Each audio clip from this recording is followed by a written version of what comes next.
Pemerintah Kabupaten Buleleng baut saha untuk ngemecikang margi nuju Pura Segara Rupa dengan widangan Groga. Pengerencana rancangan pemecikang margi puniki pacang awit ring warsa sanijaki rau.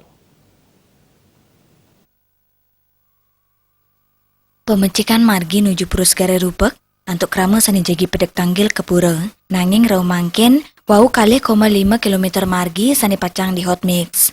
Mawinan tiosan margi kantun Kaamong oleh pemerintah pusat, Kadis PUPR Buleleng Ketut Suparto Wijaya mausang paikatanipun sampun niagayang kali pemargi untuk pengerasan ruang jalan nuju Pura Segara Rupa punika. Kali pemargi punika lewere pengaspalan utawi pemasangan paving. Nanging pemargin puniki durung kacumpuin oleh pemerintah pusat, yening wewidangan irike pacang kepasang di hot mix. Ada dua alternatif pilihan, hot mix atau paving.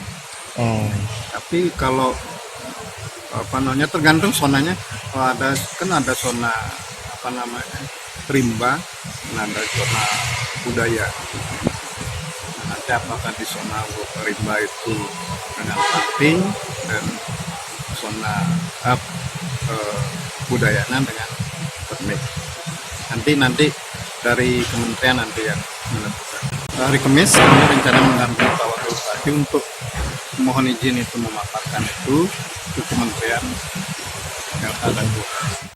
Ake pekang saking krama ini kewentenan margi sani mangkin.